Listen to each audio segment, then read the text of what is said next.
briefing.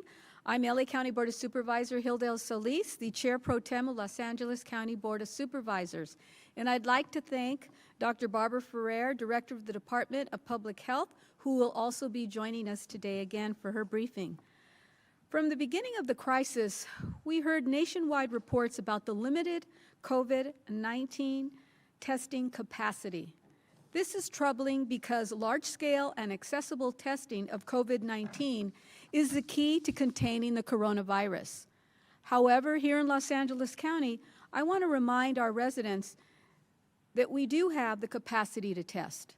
You can be tested by COVID-19 if you have the following symptoms: fever, cough, shortness of breath, chills, repeated shaking with chills, muscle pain, headache, sore throat, or a new loss of taste or smell. And if you don't have these symptoms, you can still be tested if you are over the age of 65, have a chronic medical condition, are an essential worker, or live in a congregate institutional setting. And thanks to a new partnership with Governor Gavin Newsom, we're adding additional testing sites, including a site at Cal State LA. Currently, we have the capacity to test 20,000 people every day through our regional testing sites. So please visit covid19.lacounty.gov/testing or just call 211 to make an appointment. Please urge your family, your neighbors, or anyone else you know to sign up for testing if they meet these qualifications. The test itself is not painful. The test is free, and you can be tested even if you don't have health insurance. And importantly, all people, regardless of immigration status, can be tested. Widespread testing helps inform our strategies on when and how fast to reopen. Coronavirus, as you know, can affect anyone. Yet new data shows that communities of color, particularly Black and Latinx communities, are disproportionately affected. Latinos and Blacks are generally less likely to be able to work from home. They are also more likely to work in essential service jobs that require them to leave their home to earn a living, and at the same time increasing their risk to exposure. Both groups also experience overcrowded housing conditions at higher rates. The Los Angeles Times recently found that the county has 5 of the 10 most crowded zip codes in the United States. And according to public health officials, these housing conditions can cause the virus to spread more rapidly. In addition, Black and brown communities are more likely to suffer from the underlying health conditions that make people more vulnerable to COVID-19, such as heart disease, obesity, diabetes, and asthma.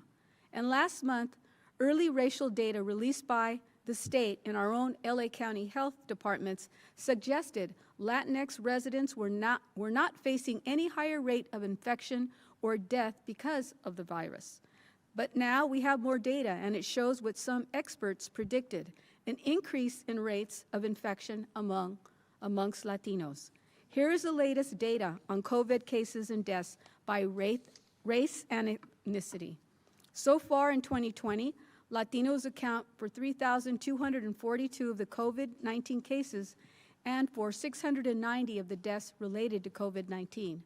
Latinos make up about half of the county's population, but 55% of all COVID-19 cases. Blacks make up 7% of the COVID-19 cases and 12% of the COVID-19 deaths, even though they only make up 8% of the county's population. Our race and ethnicity data remains incomplete, with 13,335 cases and 18 deaths still under investigation. However, this preliminary information serves to underscore how important it is that everyone, regardless of health insurance, age, gender, sexual orientation, ethnicity, race, employment, income, and immigration status, everyone must have access to COVID-19 testing and COVID-19 treatment so that we can meet the needs of our entire county population. It has been challenging to ensure that critical public health information is reaching everyone in our diverse county.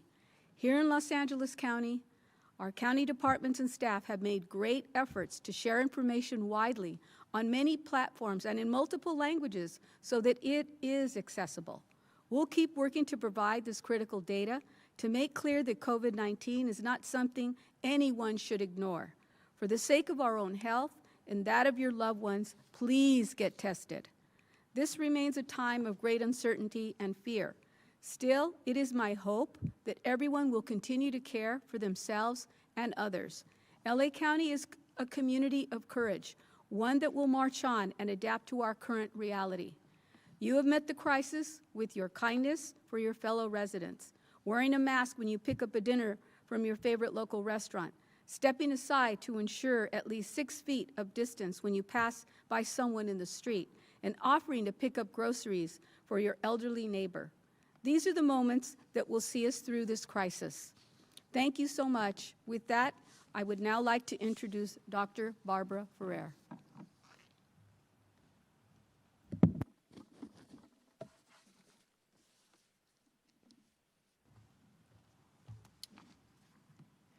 Good afternoon, everyone, and thank you so much, Supervisor Solis, and to the entire Board of Supervisors. We continue to benefit from your steady and compassionate, caring leadership through this unprecedented time. To update you today on our current status, I'm sad to report that 76 people have died from COVID-19. 52 of the people who died are over the age of 65, and 48 of the people who are over the age of 65 and passed away had underlying health conditions. 19 people who died are between the ages of 41 and 65, and 14 of the people in this age group also had underlying health conditions. 2 of the people who died are between the ages of 18 and 40, and both of the people who were in this younger age group did also have underlying health conditions. Information on the 1 death that's reported by the City of Long Beach and the 2 deaths that are reported by the City of Pasadena are available at longbeach.gov and cityofpasadena.net. This does bring the total number of deaths to 1,913 in LA County. Upon further investigation, 2 deaths that we previously reported were found to be outside of the LA County jurisdiction. Each day as we share this information with you, we know that there are people across our community who have suffered tremendous loss. For those of you who are mourning the loss of a loved one to COVID-19, we wish you healing and peace. For the 1,722 people who passed away where race and ethnicity information has been identified, 39% are Latino or Latinx, 29% are white, 18% are Asian, 12% are African American, 1% are Native Hawaiian or Pacific Islander, and 1% identified with another race or ethnicity. 92% of all of the people who have passed away from COVID-19 had underlying health conditions, and this number has not really changed for the last 3 weeks. If you have an underlying health condition, as a reminder, we'd ask you to please stay at home as much as possible, even during our recovery phases. And if you have any mild symptoms, please call your healthcare provider and call 211 if you don't have a healthcare provider, because they can help you find a provider in your community. Today we're also reporting 1,183 new cases. We typically will see an increase in cases on Tuesdays and Wednesdays because we're catching up often from the backlog from the weekend. This brings the total number of people who've tested positive for COVID-19 in LA County to 39,573. The 39,573 total cases we're reporting include 1,305 total cases reported by the City of Long Beach and 702 total cases reported by the City of Pasadena. Both these cities have their own independent city health departments. We're also reporting 300 confirmed cases among people experiencing homelessness. Half of these cases occurred in people who were sheltered, and those folks have been appropriately isolated and their close contacts quarantined. The majority of people who are experiencing homelessness and tested positive for COVID-19 who were sheltered were guests at the Union Rescue Mission, where every guest was tested. There are 5,914 people who have tested positive for COVID-19 that have been, at some point during their illness, hospitalized. And this is now 15% of all of our positive cases. Today, there's 1,549 people who tested positive for COVID-19 that are hospitalized. 27% of the people are in the ICU, and 19% of the people are on ventilators. And we are continuing to see slight decreases in the number of people who are hospitalized on a given day. We've investigated over 430 residential congregate settings and non-residential settings with at least one confirmed or suspect case of COVID-19. Of these, 398 are currently being investigated, and 32 are closed investigations. These settings do include nursing homes, assisted living facilities, shelters, treatment centers, supportive living, correctional facilities, workplaces, food and retail, and educational settings. The total number of confirmed cases in institutional settings is now over 10,000, 10,097 to be exact, and this includes 6,596 people who are residents and 3,501 people who are staff. And I'm sad to report that 996 people who were living in institutional settings have died from COVID-19, and this represents 52% of all of our deaths. The vast majority of the people who died in institutional settings did live in our skilled nursing facilities. And to the families and the friends of the people who lived at these facilities who have passed away, we offer our deepest condolences. And we pledge to do everything we can to work with all of the staff and all of the managers and the owners and our staff to make sure that we're addressing any of the concerns at these facilities so that they can be as safe as possible for both employees and for residents. We're reporting 641 confirmed cases at some point in our jail facilities. 497 are among people who are incarcerated and 144 among staff. The Sheriff's Office is reporting today for their facilities 266 people who are incarcerated have tested positive for COVID-19. 231 people who are incarcerated have recovered. 346 people who are incarcerated are in isolation. And 5,217 people who are incarcerated are quarantined. There's 176 cases in the state prison. 126 are among people who are incarcerated, and 50 are among staff. And there are 695 cases in the federal prison facilities, 681 among people who are incarcerated, and 14 among staff. The vast majority of these cases are located among people who are at Terminal Island. And there are now 20 cases in our juvenile facilities, 8 among youth and 12 among staff. We do post a report every day on our website with confirmed and suspect cases at the facilities, as well as a dashboard with all of the other information about our cases. And you can see this on our website at publichealth.lacounty.gov. The LA County Sheriff Department is reporting 181 positive cases among staff, 586 staff are quarantined, and 1,018 staff have returned to work. The LA County Fire Department is reporting that 238 staff members have been tested for COVID-19, 22 staff have tested positive, 18 are isolated at home, 19 have returned to work, and 4 are at home sick. Thank you so much, Sheriff Villanueva and Chief Osby, for sharing this data with us every day. Over 358,000 COVID-19 test results for individuals have been reported to the LA County Department of Public Health, and 9% of people who were tested were positive. As a reminder, and with thanks to Dr. Christina Galley and her team, there are appointments still available at the regional testing sites. You can find testing sites and make an appointment online at covid19.lacounty.gov/testing. Across our county, there are more and more people returning to work and visiting retail businesses every day, and we are happy to see you out and about. And there are protocols that are on our website that describe what steps businesses are taking to protect their employees and their customers. And as a reminder, employees who can work from home should continue to try to do so whenever it's possible. And any staff or employees at places of business who are in a group that is of greater risk for serious illness for COVID-19, and this includes older adults and people with underlying health conditions, we ask that these people continue to be, wherever possible, assigned to work that can be done remotely or in an environment that minimizes contact with others.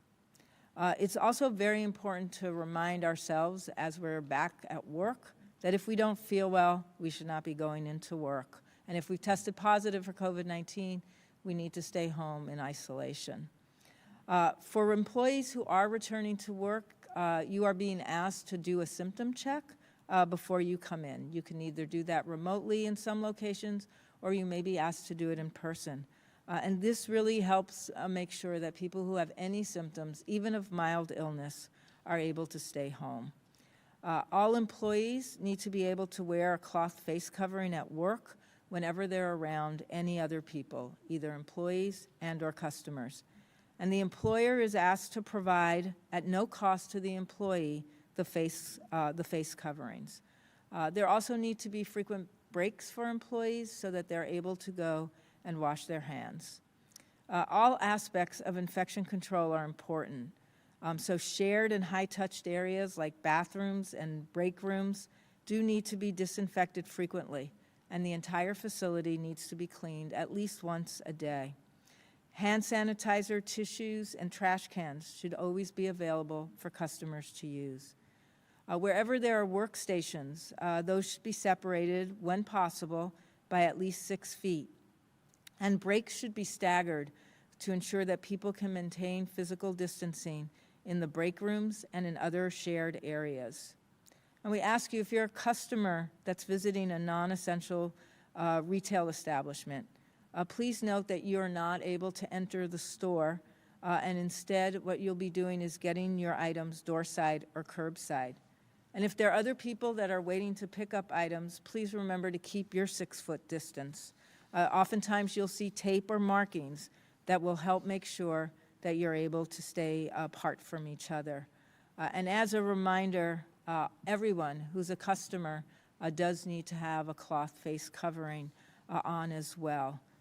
These are the ways that employers and employees have asked all of us to help make sure that workplaces and retail establishments are safe for everyone. I think reopening is proven to be a lot harder than we may have envisioned.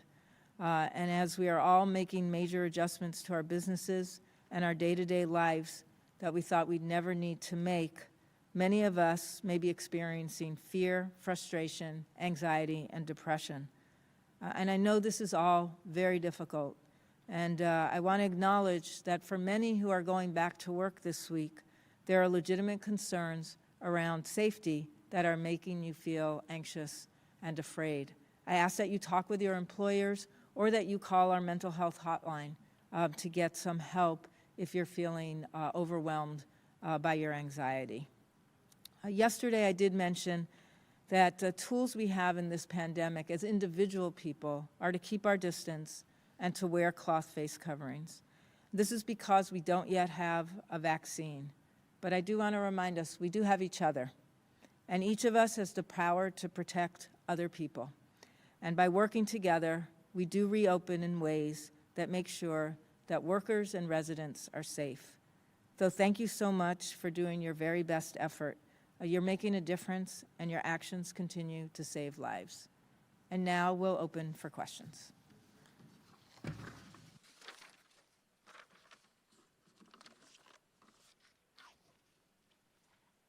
Ladies and gentlemen, if you wish to ask a question, please press 1 and then 0 on your touch-tone phone. You'll hear an acknowledgement tone indicating you've been placed in queue. In the interest of giving everyone an opportunity, please limit yourself to 1 question.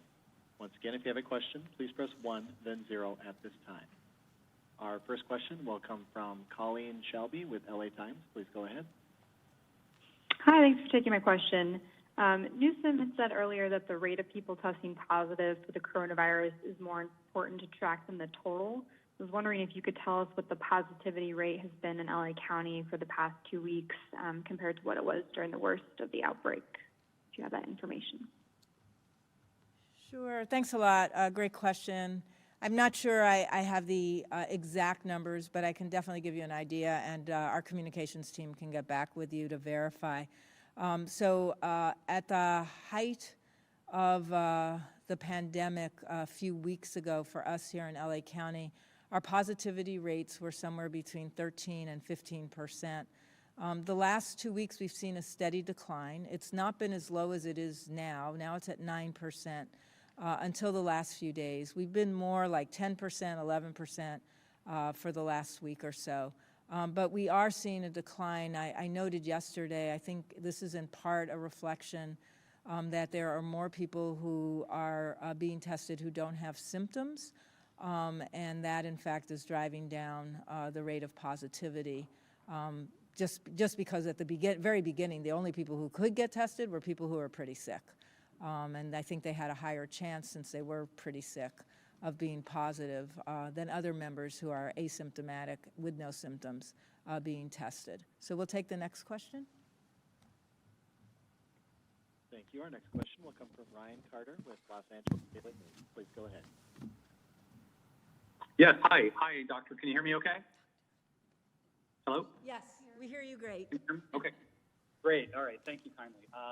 All right, so I see that county and business leaders have set a target date of July 4th for a quote-unquote safe reopening of businesses across the county. And just sort of in light of what you've been saying today and for the last several days, I wondered if you could elaborate on that, or whether Supervisor Solis can, or you both can. And is this all businesses or certain kinds of businesses you were talking about fully reopening? And how realistic is that, given the trend lines that you're seeing? And kind of wanted to push a little bit too on whether there are any efforts underfoot to deal with regional variation and stay home easing in certain parts of the county. Thank you. Well, you bring up a very important issue. We are having those discussions now. We had a resiliency task force meeting earlier today, and there was a lot of discussion about how we would proceed. But again, I have to underscore that whatever we do will be done very cautiously and with the data provided by our health outcomes. So that will, I hope, people will understand, will help us to drive and hopefully really make some better decisions about how we go about opening certain segments of our business. So I have to tell you that it's going to be a process that's going to continue, more discussions with some of our stakeholders and our partners, along with the Board of Supervisors, and of course by the guidance of our Director of Public Health, as well as the Governor's Office. So if I could have Barbara maybe talk a little bit, just a bit about variance and what that means.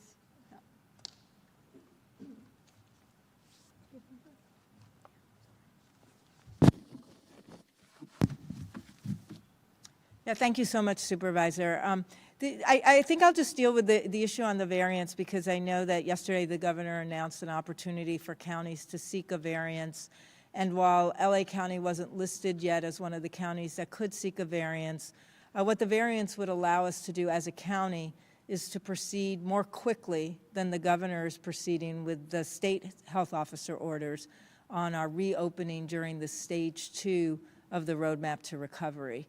We again, will be looking through all of the information and the attestations that you need to submit, but as the governor noted, particularly around the positivity rate here in LA County, for us it's just started to drop to about 9%. The state has set a threshold of the positivity rate needing to be at 8% for over a week, so we're not quite there yet. And that attestation process therefore wouldn't be able to necessarily happen today, but it is something that I think as a county we can prepare ourselves for that possibility. I do think Supervisor Solis is right that these are complicated issues on the reopening.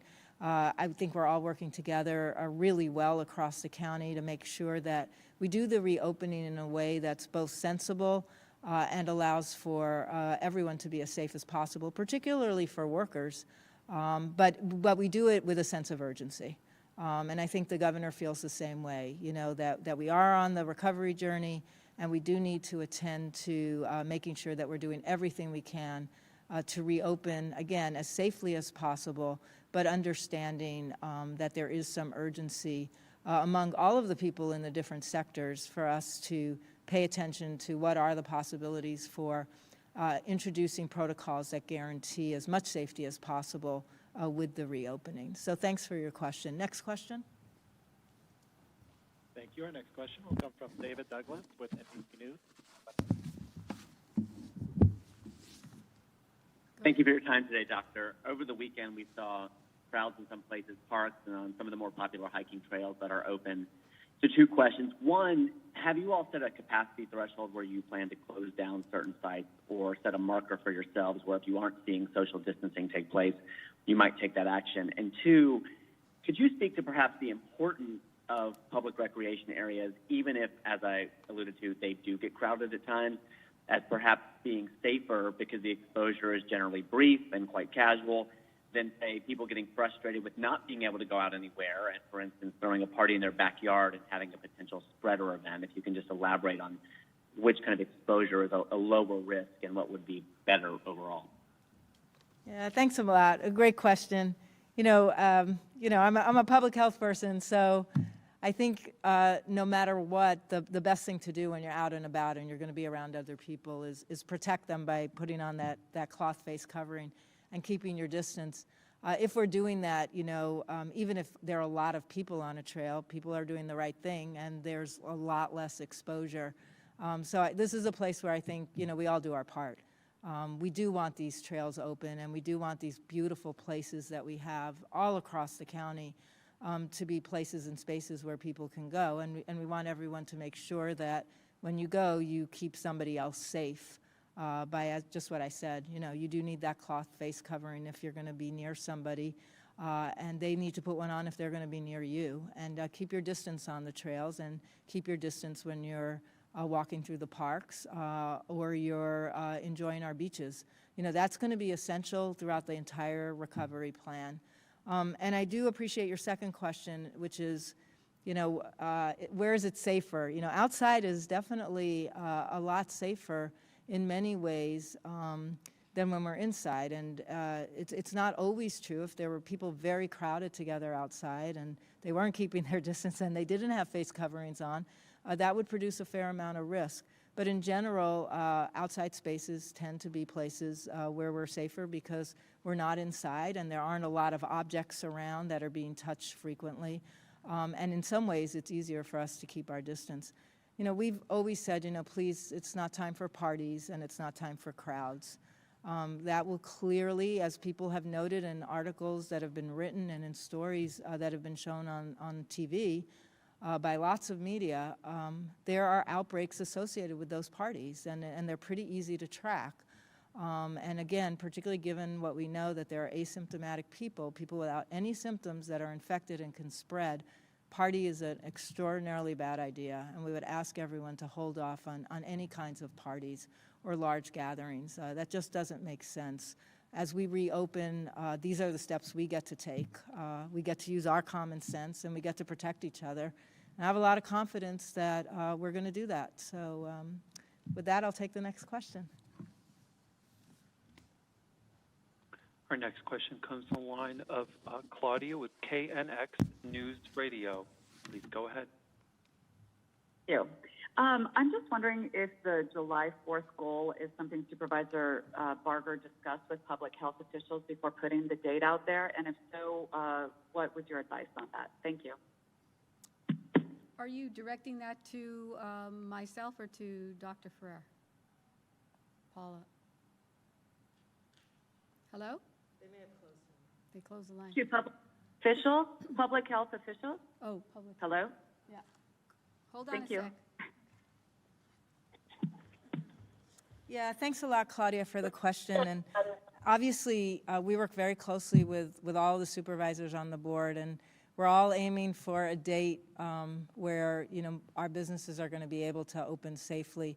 I think it's always helpful for all of us to have a target date in mind. We've been saying that, from the beginning. It's much more reassuring to hear that, we're going to aim for that July 4th date. I think Supervisor Barger was really clear, as was Supervisor Solis, that we're aiming for that date. We have to do a lot of things right so that we can actually get to that date of July 4th and have lots of different sectors reopened.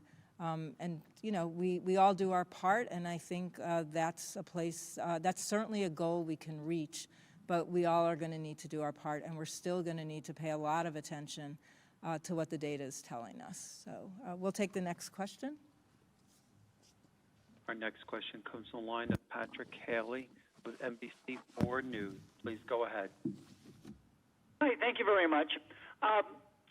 Doctor, you've mentioned over the last couple of weeks that there are testing availability slots available. Can you give us an idea what percentage, I mean, how much of our capacity we're actually using? And a second question, if you would, a month since we did that first serology test and got the report that a little under 5% of the county is projected to have been exposed to COVID. A month later, at the rate of infection that we've been seeing and are not down to zero, how many would we expect to be infected percentage-wise now? Hi, this is Christina Galley. I'll take the first question. In terms of unused slots, since the testing criteria were expanded a few weeks ago, the vast majority of slots are currently being filled, though every day there's still a few hundred slots that are remaining empty. So for people that do want to sign up for testing, or certainly if you're symptomatic and require testing and can't get testing from your regular provider or prefer to get tested through the drive-through site, you can still obtain those slots by going to the county website or signing up through the city portal. That city portal has access to both the city-operated as well as the county-operated and state-operated testing slots. There's also a no-show rate that typically runs around 10 to 20% on the slot. So we would encourage people, if you do sign up for a slot, please make sure that you go so that we preserve that access for other individuals. And if you're not sure that you can make a slot, just wait until you know that you can accommodate the time that you sign up for. I'll also turn it over to Dr. Ferrer for the next question on serology testing. Thank you.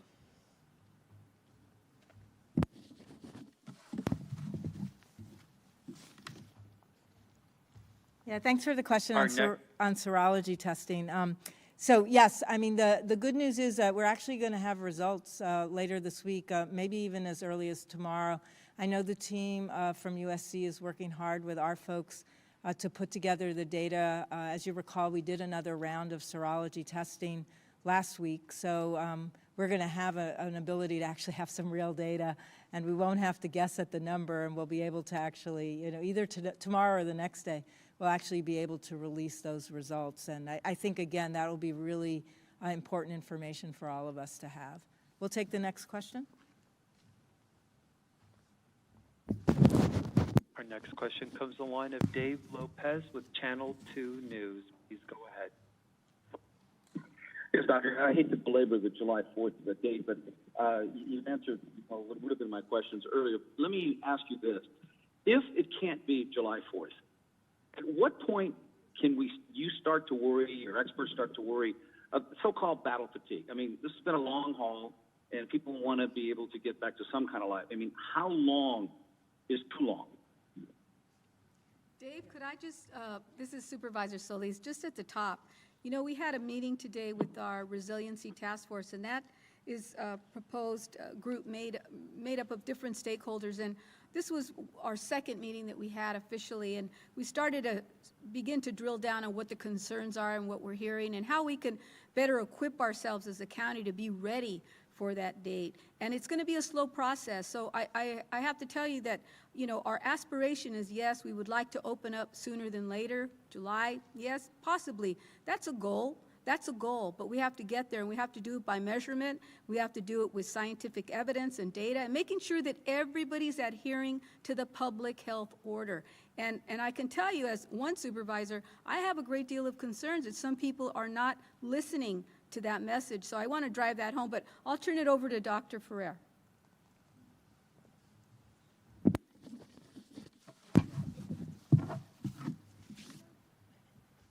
Thank you so much, Supervisor Solis, and I think that's accurate. I mean, yeah, everyone is fatigued, and I think we all feel like, you know, enough is enough.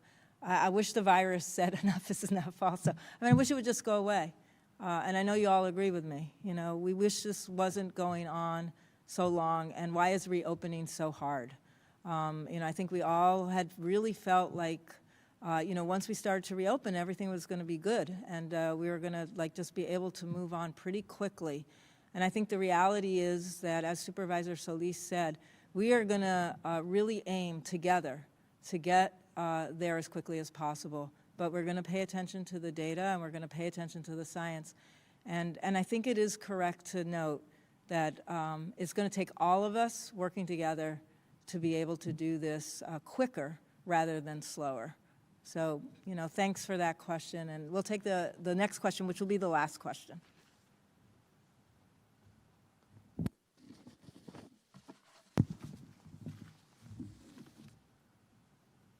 Our last question comes from the line of Jim Rowe. Please go ahead. Hi, thank you very much. Good afternoon, Supervisor. Good afternoon, Doctor. Governor Newsom also said, he said it twice. He said it on national television, then he said it again yesterday in his briefing, that unless the federal government steps in to really help cities and states, first responders and healthcare workers will be among the first to go in budget cuts, suffering from COVID-19, the budget cuts. What is LA County doing in preparation for that? Is that a concern at this point for you? This is the largest county in the state, I believe, populace-wise, and maybe even not so much area, but population, I believe. Is there a concern of that actually happening in the county of Los Angeles? Absolutely, and I think, you know, just referring back to when we started with the pandemic, we took a very quick motion to put our staffing on freeze mode. That is to say, we weren't going to be bringing on any new individuals, employees. We were going to take a step back. We were going to do reviews. We were also going to ask our departments to give us contingency plans, anywhere from 10 to 15% to 20% reduction in their budgets so that we could prepare for the worst case scenario. However, I will say that we do have a lot of hope that there will be something, I think, cobbled together in Washington to help provide relief to the counties and to the local governments, because that is something that is bipartisan. When you're talking about our first responders, public safety officer, public safety in and of itself, all of those things cross bipartisan. I mean, that shouldn't be just stuck on one party. It's for all of us to look at. It's about the safety and protection and well-being of our citizens. And we know that back in 2008, 2009, when we went through the Great Recession, we saw the hemorrhaging that many public sector employees, as well as our local governments, city governments, were faced with. It took a long time to recover. We know we can do better now by planning, but I would urge people to contact their Senate representatives right now as they're deliberating on this very important item. And yes, we are absolutely focused like a laser beam on this issue. That's the last question. Now we're going to transition into Spanish. And I'd like to begin by welcoming everyone. Buenas tardes. Soy la supervisora Hilda Solis de la Junta de Supervisores del Condado de Los Ángeles. También me da las gracias que estar aquí hoy con nosotros la doctora Barbara Ferrer, directora del Departamento de Salud Pública, y quiero darle las gracias a ella por estar aquí siempre, cada día con nosotros. Desde el primer día de esta crisis, escuchamos informes que no tenemos suficientes pruebas del COVID-19, pero sabemos que la única manera de proteger al público de este virus es asegurar que todos pueden hacerse la prueba si lo necesitan. Por eso, aquí en el Condado de Los Ángeles, quiero recordarles a nuestros residentes que sí pueden hacer la prueba. Puede hacer la prueba de COVID-19 si tiene los siguientes síntomas: fiebre, tos, si no puede respirar, escalofrío, dolor muscular, dolor de cabeza, dolor de garganta, y si ha perdido el sentido de sabor o de oler. Si no tiene estos síntomas, todavía puede hacer la prueba si es mayor de 75 años, tiene una condición médica crónica es un trabajador esencial o vive en un hogar de personas de la tercera edad. Quiero dar las gracias al gobernador Newsom. Tenemos un nuevo sitio de pruebas aquí en Los Ángeles, en Cal State Los Angeles. La prueba de COVID-19 es gratis.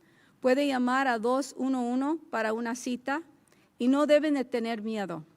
Nadie va a preguntar por su estatus migratorio o si tiene seguro médico. Con mucha confianza, ustedes pueden llamar 211. El coronavirus puede afectar a cualquier persona, pero hay nueva información que este virus ha impactado más a los latinos y africanoamericanos. Muchos latinos y africanoamericanos no pueden trabajar desde su casa. También es más probable que trabajen en trabajos de servicios esenciales, donde tienen más riesgos de enfermarse del virus. Los latinos y africanoamericanos también tienen familias grandes y es probable que viven en casas más llenas. En hogares con más gente, las personas se pueden contactar más rápido el virus. Además, las comunidades latinos y africanoamericanos sufren de otras enfermedades que les hacen más vulnerables al COVID-19, como enfermedades del corazón, obesidad, diabetes y asma. Hoy sabemos que han aumentado las infecciones del virus entre los latinos. Aquí están los últimos datos sobre casos y muertos del COVID-19 por raza. Los latinos representan más de 3,000 de los casos de COVID-19 y casi 700 de las muertes de COVID-19. Aunque los latinos son el 50% de la población del condado, representan el 55% de los casos COVID-19. Los africanoamericanos representan el 7% de los casos de COVID y el 12% de las muertes de COVID-19, a pesar de que representan solo el 8% de la población del condado. Esta información nos dice que todos, sin importar el seguro de salud, edad, género, orientación sexual, raza, empleo, ingreso y estatus migratorio, todos deben de tener acceso a las pruebas COVID-19. Vamos a seguir repartiendo esta información en español y otros idiomas, pero lo más importante es que usted y su familia se hagan la prueba de COVID-19. Es por el bien de su propia salud y también de sus queridos. Por favor, si califica, hágase la prueba. Para más información, llame a 211. Por favor, si use su mascarilla cuando sale de la casa para hacer compras, debe seguir lavándole sus manos con jabón y mantenga al menos de 6 pies de distancia de los demás. Y quédense en casa si es más posible. Juntos vamos a parar este virus. Muchas gracias por estar hoy con nosotros y quiero también introducir a Jacqueline Valenzuela del Departamento de Salud Pública. Muchas gracias.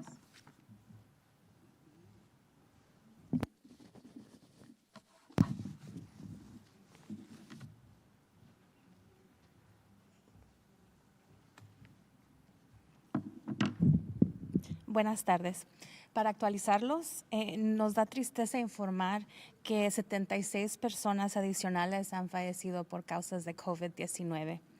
Esto eleva el número total de fallecimientos a 1,913 en el condado de Los Ángeles. Tras más investigación, se descubrió que 2 fallecimientos reportados anteriormente estaban fuera del condado de Los Ángeles. Para las 1,722 personas que fallecieron donde se identificó la raza o etnicidad, el 39% son latinos, el 29% son blancos, el 18% son asiáticos, el 12% son afroamericanos, el 1% son nativos hawaianos o isleños del Pacífico y 1% se han identificado con otra raza o etnicidad. 92% de las personas que fallecieron por causas de COVID-19 tenían condiciones delicadas de salud. Hoy estamos reportando 1,183 casos nuevos. Como recordatorio, generalmente vemos más casos nuevos reportados los martes y el miércoles porque estamos recuperando el retraso del fin de semana. Esto eleva el número total de personas que dieron positivo por causa de COVID-19 en el condado de Los Ángeles a 39,573. Estamos reportando 300 casos confirmados entre personas sin hogar. La mayoría de las personas sin hogar que dieron positivo fueron huéspedes en el albergue Union Rescue Mission, donde se evaluó a todos los huéspedes. 5,914 personas que dieron positivo para COVID-19 fueron en algún momento hospitalizadas, lo que representa el 15% de todos los casos positivos. Actualmente hay 1,549 personas que han resultado positivas para COVID-19 que estaban hospitalizadas. El 27% de estas personas están en unidades de cuidados intensivos y el 19% de estas personas están en ventiladores. Y seguimos viendo reducciones en el número de personas hospitalizadas. Hemos investigado un total de 430 entornos de congregación residencial y no residenciales con al menos un caso confirmado o sospechoso de COVID-19. De estos, 398 están siendo investigados actualmente y 32 son investigaciones cerradas. El total de casos confirmados en entornos institucionales es de 10,097, incluidos el personal y los residentes. Nos da tristeza informar que 996 personas que vivían en entornos institucionales han fallecido por COVID-19, lo que representa el 52% de todos los fallecimientos. La gran mayoría de estas personas residía en centros de enfermería especializada. Estamos reportando 641 casos confirmados en algún momento en las cárceles, 497 entre personas encarceladas y 144 empleados. La oficina del alguacil informa que entre personas encarceladas, 266 personas han dado positivo, 231 personas se han recuperado, 346 están aislados y 5,217 están en cuarentena. Hay 176 casos en la prisión estatal y 695 casos en prisiones federales. La gran mayoría se encuentran en Terminal Island. Y ahora hay 20 casos en las instalaciones juveniles. Publicamos todos los casos del condado de Los Ángeles en el sitio web del Departamento de Salud Pública. El Departamento del Alguacil reporta que entre su personal hay 181 casos positivos, 586 empleados en cuarentena y 1,018 han regresado al trabajo. El Departamento de Bomberos informa que 238 miembros del personal han sido evaluados para COVID-19, 22 han dado resultados positivos, 18 están aislados en casa, 19 han regresado al trabajo y están enfermos en casa, y 4 están enfermos en casa. Más de 358,000 resultados de la prueba COVID-19 han sido reportados al Departamento de Salud Pública y el 9% de las personas evaluadas fueron positivas. Hay citas disponibles en los sitios de prueba regionales y puede hacer una cita en covid19.lacounty.gov/testing. A través de nuestro condado, hay más personas que han regresado al trabajo y visitan negocios locales. Existen protocolos en nuestro sitio web que describen los pasos que los negocios deben tomar para proteger a sus empleados y a sus clientes. Primero, los empleados que pueden trabajar desde casa deben intentar, en cuanto les sea posible, continuar haciéndolo. Cualquier miembro del personal que esté en un grupo de mayor riesgo de contraer enfermedades graves por causa de COVID-19, como los adultos mayores y las personas con condiciones delicadas de salud, deben siempre que sea posible ser asignados trabajos que se pueden hacer de forma remota o en un entorno que minimice el contacto con los demás. También es muy importante que los empleados que trabajan en el sitio no entren al negocio si se sienten enfermos o si han dado positivo por COVID-19. Para los empleados que se reportan a trabajar en el negocio, los chequeos de síntomas que ocurren de manera remota o en persona ayudarán a asegurar que cualquier persona con síntomas se quede en casa. Los empleados deben usar una cubierta de tela para la cara en el trabajo en todo momento y su empleador debe proporcionar esto sin costo alguno para el empleado. Debe haber descansos frecuentes para que los empleados se laven las manos.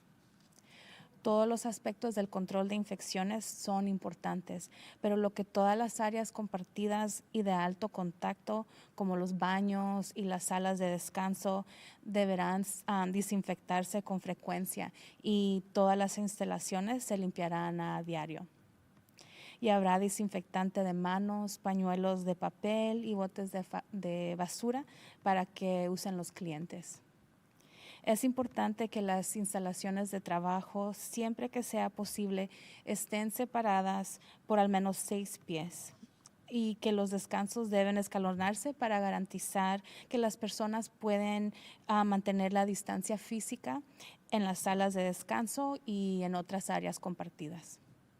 Para los clientes que visitan comerciantes minoristas no esenciales, no podrá entrar a la tienda y en cambio puede obtener sus artículos en la puerta o en la acera del negocio.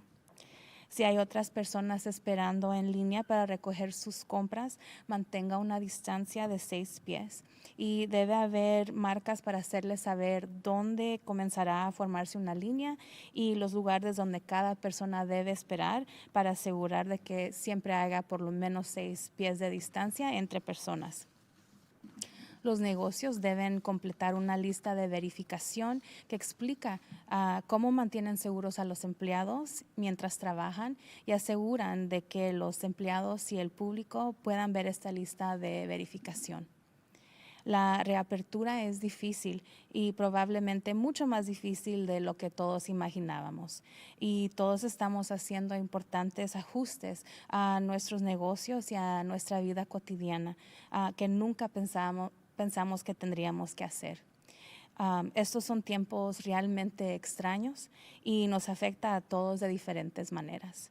Muchos de nosotros experimentamos miedo, frustración, ansiedad y depresión. Y esto es difícil, queremos reconocer, muchos que regresan al trabajo, existe esta preocupación legítima por su seguridad. Es importante que hable con su empleador para entender lo que están haciendo para mantenerlos seguros y si necesita hablar con alguien puede llamar a la línea del Departamento de Salud Mental, al 800-854-7771. Otra vez 800-854-7771. 24 horas al día, 7 días a la semana.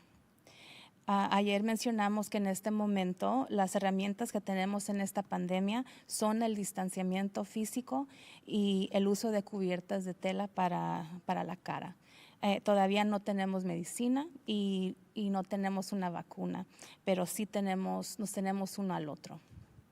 Y les agradecemos a todos ustedes que están haciendo lo mejor que pueden para este gran esfuerzo. Están haciendo una gran diferencia y sus acciones evitan el sufrimiento y salvan vidas. And now we'll go on to remarks in Spanish by Nona Alganisian.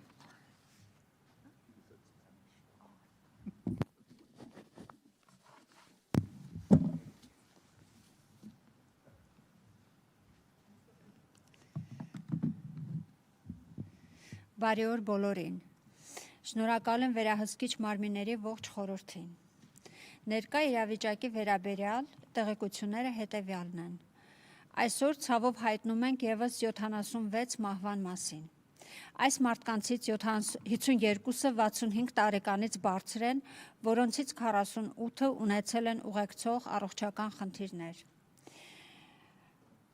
19 անց 41-ից 65 է եւ 14-ը ունեցել են ուղեկցող առողջական խնդիրներ։ Սա բերում է ընդհանուր մահերի թիվը 1913-ի Լոս Անջելես շրջանում։ Մահացած 1722 մարդկանց ռասա-էթնիկական խումբը հետևյալն է. 39% լատինո-լատինեքս, 29% սպիտակ, 18% ասիական, 12% աֆրոամերիկացի, 1% բնիկ հավայան, 1% այլ մեկ ռասա կամ այլ խումբ։ COVID-19-ով մահացած անձանց 92% ունեին ուղեկցող առողջական խնդիրներ, ինչը կարևորում է այն անձանց, ովքեր առողջության լուրջ խնդիրներ ունեն, մնալ տանը եւ հնարավորինս խուսափել սերտ կապերից։ Այսօր մենք հայտնում ենք 1183 նոր դեպքեր, եւ սա բերում է Լոս Անջելես շրջանի դրական դեպքերի ընդհանուր թիվը 39573-ի։ Այս դեպքերը ներառում են Լոնգ Բիչ քաղաքում մեր գործընկերների կողմից գրանցված 1305 դեպքեր, իսկ Փասադենա քաղաքի կողմից գրանցված 702 դեպքեր, որոնք ունեն անկախ առողջապահության բաժանմունքներ։ Մենք հայտնում ենք 300 հաստատված դեպք անօթևան մարդկանց շրջանում։ Ապաստան գտած 157 անձինք պատշաճ կերպով մեկուսացված են, իսկ սերտ կապերը կարանտինացված են։ Անօթևան ապրող մարդկանց մեծ մասը, ովքեր դրական են COVID-19-ի համար, եղել են միության փրկարար առաքելության հյուրերը։ 5914 դեպք ինչ որ պահի հոսպիտալացվել են եւ որը կազմում է բոլոր դրական դեպքերի 15%-ը։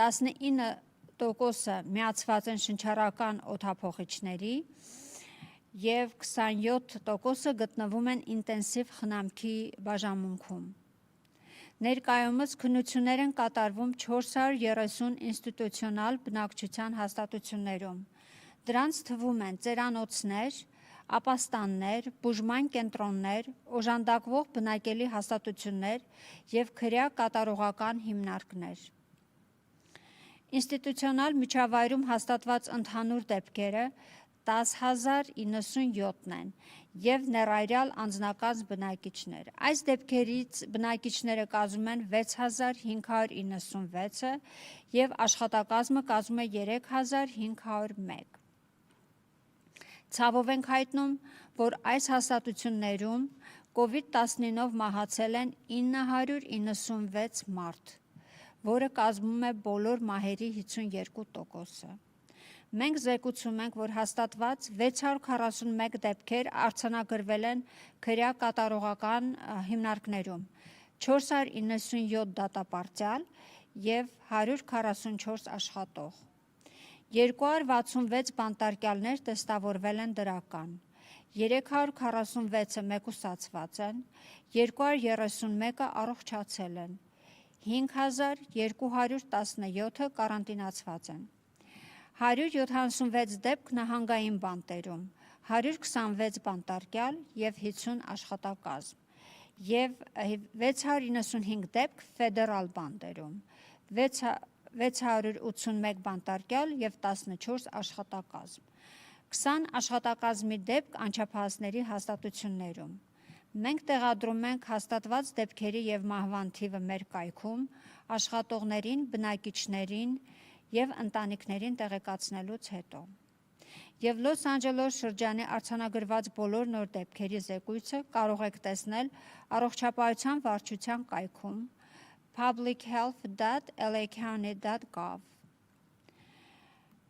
Լոս Անջելես շրջանի շերիֆի վարչությունը զեկուցում է 181 դրական դեպք անձնակազմի մեջ, 586 կարանտինի մեջ են, 1018-ը վերադարձել են աշխատանքի։ Լոս Անջելեսի շրջանի հրշեջ վարչությունը հայտնում է 22 դրական դեպքեր անձնակազմի մեջ, 18-ը մեկուսացված են տանը, 19-ը վերադարձել են աշխատանքի։ Ավելի քան 358,000 մարդ տեստավորվել են և արդյունքները զեկուցվել են Լոս Անջելես շրջան, որից 9% դրական են։ Ես ուզում եմ քաջալերել ձեզ տեստավորվել, եթե ունեք ախտանիշներ։ Տարածաշրջանային տեստավորման վայրերում ժամադրության համար կարող եք այցելել covid19.lacounty.gov/testing։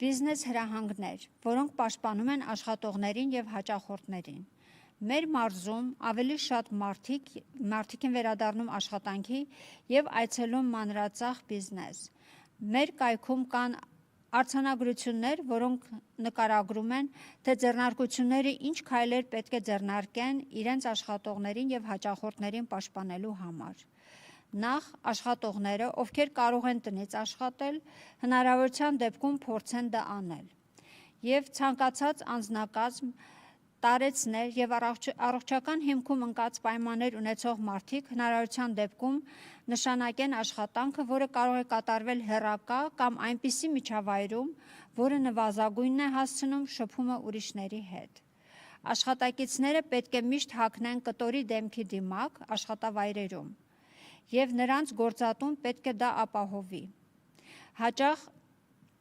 ընդմիջումներին պետք է լինեն, որպեսզի աշխատակիցները ձեռքերը լվանան։ Վարակի վերահսկման բոլոր ասպեկտները կարևոր են։ Հնարավորության դեպքում աշխատանքային կայանները պետք է առանձնացվեն իրարից և լինեն առնվազն 6 ոտնաչափով հեռու, որպեսզի մարդիկ կարողանան ֆիզիկական հեռավորություն պահպանել ընդմիջման սենյակներում և այլ ընդհանուր տարածքներում։ Հաճախորդների համար, ովքեր այցելում են ոչ հիմնական մանրածախ խանութները, դուք չեք կարող մուտք գործել խանութ և դրա փոխարեն կարող եք ձեռք բերել ձեր իրերը դռան եզրագծի մոտից։ Եթե կան մարդիկ, ովքեր սպասում են իրենց իրերը վերցնելու, խնդրում ենք պահպանել 6 ոտք հեռավորությունը։ Պետք է լինի ժապավեն այլ գծանշաններ, որպեսզի ձեզ տեղեկացնենք, թե որտեղ կսկսվի գիծ ձևավորվել և այն վայրերը, որտեղ յուրաքանչյուր անձ պետք է շարքով սպասի, որպեսզի բոլոր իրարից առնվազն 6 ոտք հեռավորություն ունենան։ Մենք իրար հետ ենք։ Վերաբացումը դժվար է, հավանաբար շատ ավելի դժվար է, քան մենք բոլորս ենք պատկերացնում։ Եվ մենք բոլորս մեծ ճշգրուտներ ենք կատարում մեր բիզնեսների և մեր առօրյա կյանքի համար, որը մենք երբեք չէինք մտածում, որ պետք է կատարենք։ Սրանք իսկապես ուշագրավ և տարօրինակ ժամանակներ են։ Այսպիսով մեզանից շատերը զգում են վախ, հիասթափություն, անհանգստություն և ընկճություն։ Սա դժվար է, և ես ուզում եմ խոստովանել, որ շատերը, ովքեր վերադառնում են աշխատանքի, անվտանգության հարցում օրինական մտահոգություն է առաջացնում։ Երեկ ես նշեցի, որ հենց հիմա այս համաճարակի մեջ առկա գործիքները ֆիզիկական հեռավորությունն է և դեմքի ծածկոցներ օգտագործելը։ Մենք դեռ չունենք բուժական դեղամիջոց կամ պատվաստանյութ, բայց մենք իրար ունենք։ Մեզանից յուրաքանչյուրը իրար պաշտպանելու ուժ ունի, և ես շնորհակալություն եմ հայտնում բոլոր ձեզ, ովքեր ջանքեր են գործադրում պահպանելու միմյանց։ Շնորհակալություն։ Thank you. This concludes our press conference.